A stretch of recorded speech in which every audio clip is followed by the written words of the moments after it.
Okay, welcome back to the Paleo Summit stage. Coming to the stage right now is Dr. Jack Kruse, and the topic of his presentation is leptin, circadian. Jack Kruse is a respected neurosurgeon and CEO of Optimize Life, a health and wellness company dedicated to helping patients avoid the healthcare burdens we typically encounter as we age. As a neurosurgeon, Dr. Kruse's research has been published in respected dental and medical journals. In June of 2011, Dr. Kruse began blogging about his findings as a neurosurgeon and formerly obese American. Based on his research and his leptin reset, he lost 77 pounds in 3 months and 133 pounds in a year. And as a result of his popular leptin reset, people all over the world have begun to achieve incredible results, losing weight and reversing chronic diseases without drugs, as chronicled in forums all over the internet.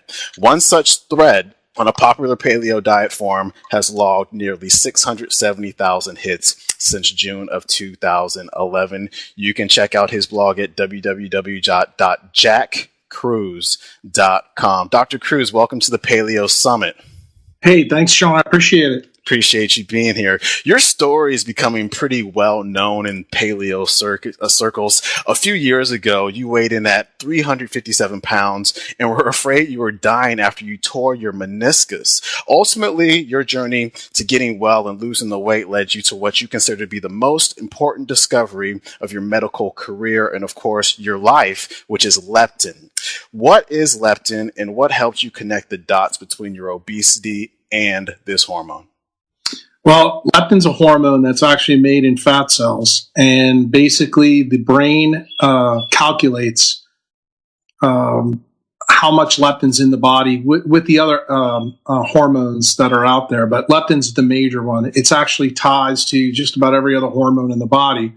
But the interesting key factor about leptin and how it works, it's a structural analog chemically of a cytokine in the body called interleukin-6.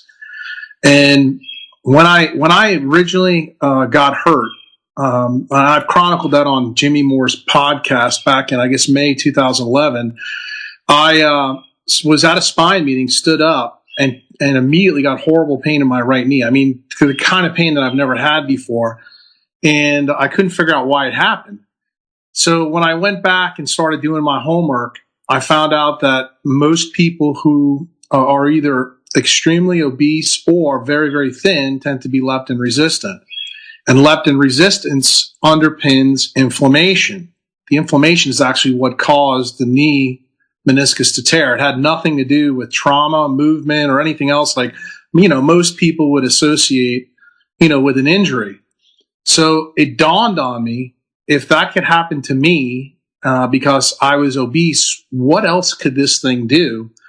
And the more that I read, the more I started to find interconnected webs between many things in biology. And basically, the key factor is, leptin resistance underpins obesity, and obesity is underpinned by inflammation. So there's not a Neolithic disease that humans face that is not tied to this basic biological fact. The CDC says overweight and obesity result from an energy imbalance. This involves eating too many calories and not getting enough physical activity. So they say, what do you think? Is obesity a disease? That's a great question. To me, obesity is not a disease. To me, obesity is a symptom of a huge underpinning biochemical process in our bodies that basically starts, in my opinion, for most animals, not humans, but most animals, it starts at their intestinal brush border and their leaky gut that can come up from a mismatch. Humans are a little bit different because our decisions we can control where animals can't. They're at the beck and call of their environment, and we can create our own environment. So there becomes a huge problem there. But basically, our diet is what underpins most of the inflammation that we have to deal with. There are environmental causes as well that we'll probably get into a little bit later. Yeah, for sure. In your work, you've identified the 3 problems of obesity. What are those 3 problems?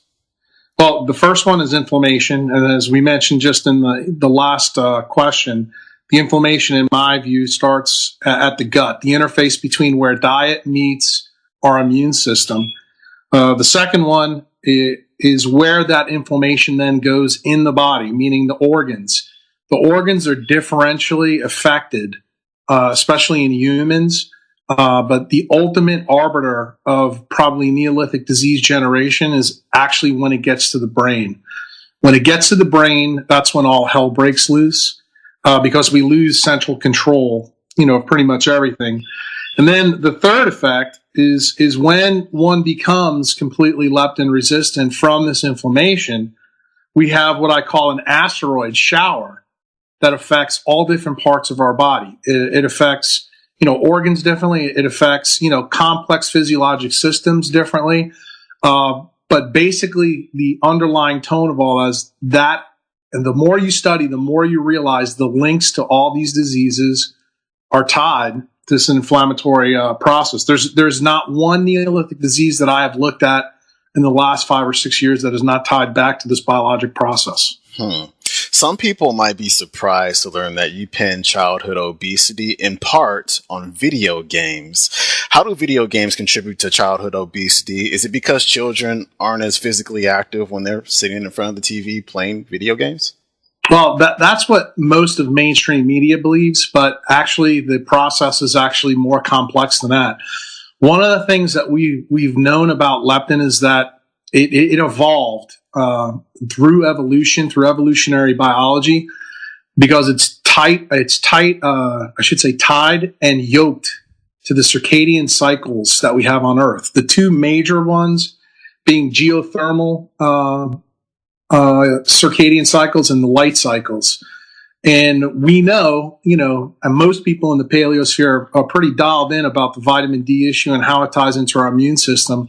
But not a lot of people understand actually how it's tied into the geothermal system and how it affects body composition, how it affects not only what we eat, but the interesting thing is that leptin controls both of these processes. It actually accounts for many things in our environment. So, for example, when a kid does watch a video game, it may not have a huge effect if the child's watching it during, sunbreak hours, but it has a massive effect when it's after the sun is set and the kids are getting bombarded with LED lights that completely unyoke their biologic systems. It affects their sleep, and then it actually affects their metabolism and actually can set the tone for inflammation at the brain level that can cause leptin resistance, that actually can cause obesity. And that's actually how it happens. You liken leptin resistance to living life without electricity, heat, gasoline, or fuel of any kind. How do people become leptin resistant in the first place? And how does this resistance affect their hormones in their metabolism? Well, this is a little bit of a complex area, but I can make this pretty simple. If as I mentioned before, it starts at the intestinal brush border. If we eat a diet that is mismatched to our biology, that's probably the easiest way for us to garner inflammation. But what happens in the gut is that inflammation is immediately seen by the immune system that's right behind the intestinal brush border. When that happens, there's a whole variety of biochemical reactions, that could probably make most of the listeners' heads spin, because we could talk about them for weeks on end. But you can boil it down to this one fact, that interaction, when it's mismatched for our biology, causes an array of cytokines. Those cytokines go all over our body and cause all different things. And what eventually happens, those cytokines get into the brain through a bunch of different areas where there's no blood-brain barrier. And the names of those organs are called the circumventricular organs. The one that I'm most interested in, especially with leptin resistance, because I think it's the one that's most important, is one called the area postrema, which is in the fourth ventricle of the human brain. And what we know about that is that area correlates directly to the vagus nerve. If you know anything about neurobiology, the vagus nerve connects everything from the tip of your lip all the way down to the transverse mesocolon of your gut. And all it means is the last 2 or 3 feet of your gut aren't covered by that nerve. So it's the quickest, easiest way in and out. And I think it forms a physiologic system called the brain-gut axis. When I was in medical school, I never learned about this axis because modern medicine doesn't believe in it. But when you start studying the neurobiology and you start studying how we eat and how we partition calories, how we account for electrons, the hardwired data and the biologic proof is actually in our anatomy. And it's there. And that's actually how it gains access, to our brain, the easiest way. There's multiple ways, but that's the easiest. Dietitians and nutritionists, they tell us a calorie is a calorie, which is a calorie. And the CDC says on the website, when it comes to maintaining a healthy weight for a lifetime, the bottom line is that calories count, and that weight management is really all about balancing the number of calories you consume with the number of calories your body uses, or as they say, burns off. You have a different perspective and claim that not all calories are equal and that people can consume a lot of calories in certain forms. Can you tell us more about that? Sure. This is a real interesting thing, but I'll give you a couple of really cool analogies to bring it home. Just think about like this. If we took two people, or say we took two Sean Cruxtons who were sitting in front of us. I fed one of you guys 2,000 calories of Twinkies all day, and then another guy 2,000 calories of pineapples all day. Do you think your body composition would be the same after 12 to 18 months of doing that? Doubt it. Right. The answer is no, it wouldn't be. But yet, if you look at the caloric intake is exactly identical. So that's a very basic way of looking at why a calorie really isn't a calorie. But the more, I guess, scientific way of looking at it is in our body, we have, hormones. We already talked about leptin, but we have a lot of other hormones that are involved. And the hormone response to calories actually really determines how we partition calories. For example, people who are leptin resistant can't account for calories the same way, say, Michael Phelps can when he's an Olympic athlete. And the reason for that is in muscles, we have these things called uncoupling proteins. And uncoupling proteins allow us to actually burn energy as free heat. Well, when you burn energy as free heat, that uncouples it from metabolism. So right then and there, it tells you that most animals, including humans, have the ability to uncouple from their metabolism. If you can uncouple, that means there's a potential chance that you could eat a lot of food and dissipate a lot of those calories as heat. Now, many people don't realize how do humans do this all the time. Well, it's an evolutionary adaptation that's quite complicated, but it's based in our evolutionary biology. But I like to use Michael Phelps as the perfect example. Most people remember when he won his 8 gold medals, he was standing on the podium up there with Bob Costas, and he made a comment that Michael Phelps ate 18,000 calories a day, yet you looked at him in his Speedo and he looked amazing. And people couldn't believe it. You even had some scientists come out after the Beijing Olympics and said this was impossible, there's no way he could do it. But the reason why those scientists were incorrect, and most of those scientists happened to be nutritional scientists, which kind of made me chuckle. But the reason why it works is Michael Phelps works out 18 hours in a pool of 50-degree water. And that changes the complete thermal coefficient of his environment. So when you change the thermal coefficient of your environment, you're able to actually burn far more calories than you would, say, if you lived at the equator and you were in constant heat. So we are perfectly adapted to account for this kind of biologic issue. Now, the reason why that happened, I'm not going to get into in a lot of detail here. That'll be probably laid out in my book later this year. But it's a pretty interesting correlate to why we have this evolutionary process. So when I hear somebody tells me a calorie in equals a calorie out, I immediately kind of turn the channel and just say this is just somebody who doesn't understand the evolutionary biology of leptin and leptin receptor. Let's talk a little bit about evolution. You attribute our continuing evolution in part to technology because it's good for our brain, which forces us to continue to evolve. Yet you also claim that the evolution of our brain is, for many of us, killing us slowly. You said, quote, "Be consciously aware that your brain has the ability to always put your genes at risk," end quote. Most people have probably never considered that there might be a relationship between their brain and their genes. How does the fight between these two cause obesity and disease? Well, this one's a simple one, Sean. We're gonna use today, since it's the middle of January. I know you're in Southern California and I'm in Nashville, but I want you to do this thought experiment with me. Just close your eyes and think about when in the newspaper for humans you start seeing all these advertisements for working out equipment, for buying weights and things like that. It happens usually in January, correct? Correct. Okay. You ever start wondering why that's the case?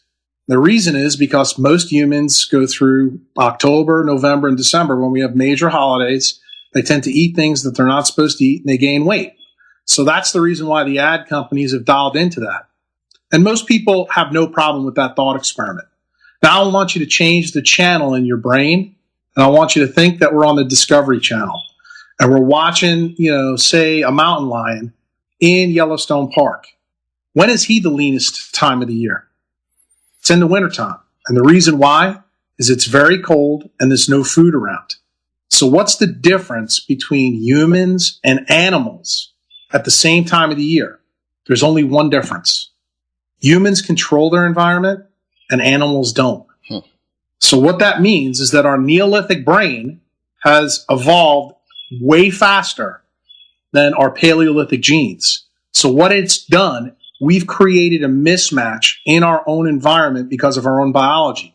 The problem is very few of us are constantly aware of that. There's people right now that are probably eating a banana in the middle of Saskatchewan, Canada.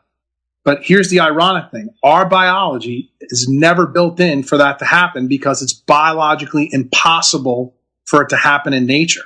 But yet our brain has figured out a way to make sure that we can bring bananas from Chile up to Saskatchewan and eat them. Doesn't mean you can eat them. Or I should say that. I guess you can eat them. The question you should be asking yourself is, should I be eating these things? And ironically, the answer is no. And remember, we talked about in one of the other questions, when you have a biologic mismatch that starts the inflammatory cascade, which leads to Neolithic diseases. Speaking of evolution, history tells us that agriculture was the crowning achievement of man. You say it's the worst mistake mankind has made and it slowed our evolution. Why do you believe this? Well, this is an interesting one, probably controversial, but I'll give you my reasoning, and then maybe we can bandy about it. But to me, it marks the point in our history where we began to eat in a biologically incongruent fashion. And because we started to do that, instead of becoming our optimal human selves via evolution, we actually have come to the mean, meaning that we're now a collection of mediocrity. Here's the bigger problem. The other thing I think that's really caused a big issue is agriculture was good in the sense that it supported civilization. In other words, it allowed our population worldwide to grow. But the problem that you have to start to wonder, if you're supporting a large population of mediocre individuals who can't think as well because they're eating substandard food, what have you really created in the world? What is potentially the issue there? In my view, it's actually slowed human evolution down. So I think it's a real issue. And some of that stuff is kind of deep, but if you notice anything about, my website, I'm all about optimizing our life and optimizing human potential. And in my view, the best way to do that is you need to eat a strict Paleolithic diet that, limits grains and dairy products and keeps us eating the things that we should be eating. Mm-hmm. Also on your blog, you talk a lot about inflammation. You've actually talked about this earlier, calling obesity an inflammatory brain condition. And you connect many of our diseases to inflammation in the body. How does inflammation occur in the first place, and can people get rid of it? Well, that's easy. We just talked about, the mismatch between our Neolithic brain and our Paleolithic genes. In my view, probably the most common way that we get inflammation is it starts in our guts. We've mentioned that it can also start in our mismatch in our circadian rhythms too. If we do things at nighttime or during the daytime that we're not supposed to be doing. This creates inflammation as well. But the big key here is that we need to do things to limit inflammation so that we can get to our proper ultimate self. And the way that, I kind of use that as my Rosetta Stone moment is when I check people's hormone panels in the clinic, for a variety of different things. When you see altered hormone patterns, that tells us that there's a biologic mismatch somewhere in the body. So what you have to do is put your Sherlock Holmes detectors on and start tracing it back to where did this come in? Did it come in because you're, a guy that watches video games from, say, 8 o'clock to 2 o'clock in the morning and you don't get to bed too late? Or is it because you like going to McDonald's and Chick-fil-A and Taco Bell, at all times of the day and eat that way? Basically, all of our behavior chronically leads to biologic mismatches. Human beings do not like to think about those things. But guess what? The more you sit down and realize what I'm telling you here, the more you realize that incongruity, that wave, is fighting against our leptin receptor. Anything that fights against our leptin receptor, we're going to pay a biologic consequence of that. And that biologic consequence is usually found in our mirrors when we're looking at ourselves, or in the fact that we've become a mediocre species. We don't have a long lifespan, and when we do live, we're generally in the doctor's office for the last 20 years of our life getting 18 or 19 prescriptions to try, to exist, not live. To me, that's not how I want to live my life. The CDC says, quote, having high blood cholesterol puts you at risk for heart disease, the leading cause of death in the United States, end quote. But as a neurosurgeon, you push back on that kind of thinking, saying cholesterol is linked to brain functioning and hormones. How does that work? And what would you say to people who have been diagnosed with high cholesterol or heart disease? I'd say you're very lucky. Keep it that way and don't worry about it. I basically, through all my research and all my reading, the best way I can tell you that I got healthy is every bit of conventional wisdom that I learned in medical school, I now do completely the opposite. That completely extends to the whole cholesterol story. And the reason for that is quite simple. 80% of our brain is made up of cholesterol. Every hormone made in our body is made up of cholesterol. So whether you believe in God or evolution doesn't really matter.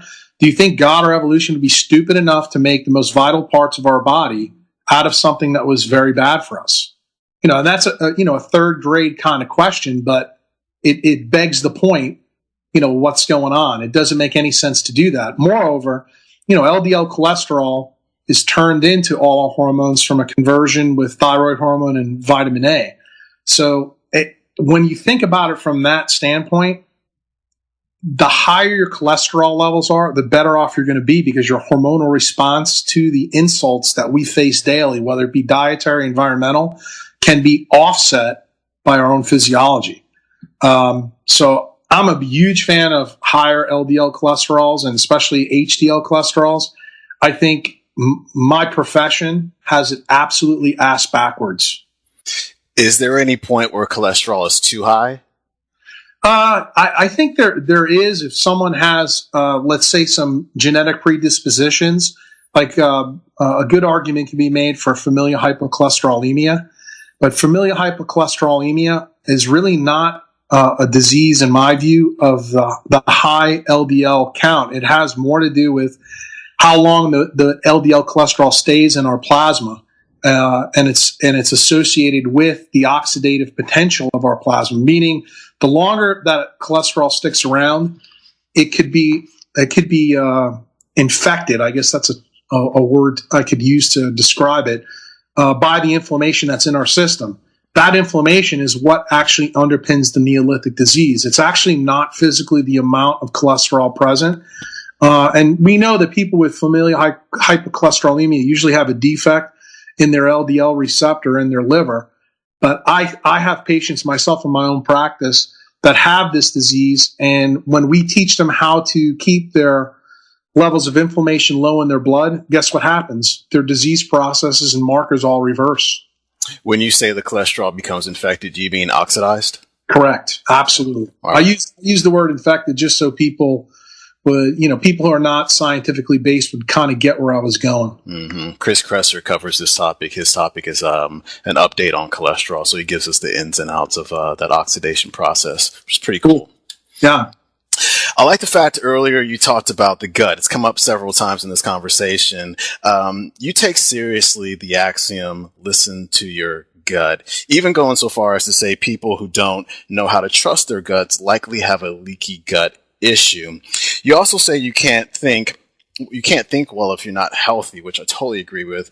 How does diet affect how we think, and how is something emotional or intuitive like listening to your gut related to a physical ailment like leaky gut? Well, this to me is at the core issue for most people to understand.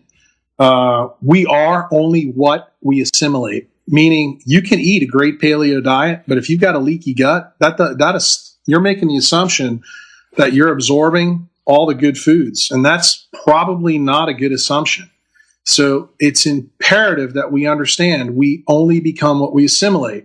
So let's talk about thinking for a minute. We know that good thinking, good brain function means that our neurotransmitters are all working well, and all the supporting structures of the brain, like the cholesterol levels we just talked about, are working well. Well, if you're not able to absorb the appropriate amino acids from your Paleolithic diet, it means you cannot make good neurotransmitters. If you don't make good neurotransmitters, the nerves in your cells don't talk together as well, and your thought process, instead of becoming optimal, becomes suboptimal, in some cases mediocre. So I talk about this on my blog, where we all have a primal sense, and that primal sense is tied to what we know is right and wrong. For example, when you hear something from somebody where you think it's total bullshit, you just know that it's almost like before it even gets to your brain, it started actually in your gut. And the reason why intuition starts like that is because we can tell whether something makes sense or not, because our brain is working well. But when it's not working well, we cannot think correctly. And that allows to more biologic mismatches. And when more biologic mismatches happen and we don't think correctly, guess what results? Inflammation and Neolithic disease. So that's the reason why you start to see the correlation with people who tend not to think well and who have bad diets. We've seen this if you look at epidemiologic studies in sociology, where people are always amazed that poverty levels tied to poor decision making and crime and this and that. This is the reason why it occurs. It occurs because they can't think well, because they're not having good substrate put into their body so that their brain comes up with the right thing. That's why we have 300 million people in this country eating a standard American diet, and maybe 10 million people doing the things that you and your listeners and I know to be correct. I used to be one of those 300 million people. That's when I was 357 pounds. And it just occurred to me one day that I thought that I could fix myself if I changed my thinking. And I proved over a period of probably about a year, just by changing my thoughts, I was able to change my DNA. And when I changed my DNA, I was able to change my body. And now I want everybody else in the world to know that it's absolutely possible. And the single key way of doing that is A, realizing that your brain is far in advance of your body, improving your thinking. And when your thinking improves, there's absolutely no way in the world you'll be a vegetarian. You'll eat the Paleolithic diet. Great information. I appreciate you being part of this summit. You're a neurosurgeon, you're a podcaster, you're a blogger, and of course, much more. Tell us about your podcast. Well, the podcast isn't up yet, but it's something that Kevin Cottrell and I with Paleo FX have been talking about doing for a while. The blog, as you mentioned before, is at www.jackkruse.com. You can come and find me on there, and I'm probably one of the unusual bloggers that will answer just about every question that comes up on the blog. And I would tell people, when you go to the blog, just don't read the blog. There's probably more gold in the comments than there is in the blog. I like that, connecting with your audience and your readers. You're also going to be at Paleo FX as well as AHS, right? Correct. I'm going to be at both places. And at Paleo FX, I think I'm doing a talk for Kevin, and I'm also going to be part of the mastermind series that they're putting together down there. And at the Ancestral Health Symposium, I'm going to be speaking with Brett Pottinger, who's one of the founders, about the new platform for healthcare in the 21st century and how it ties into a Paleolithic lifestyle. Fantastic. Dr. Jack Kruse, your website is www.jackkruse.com. That's KRUSE.com. Thanks so much for being part of the Paleo Summit. All right. Take care, Sean. It was great talking with you.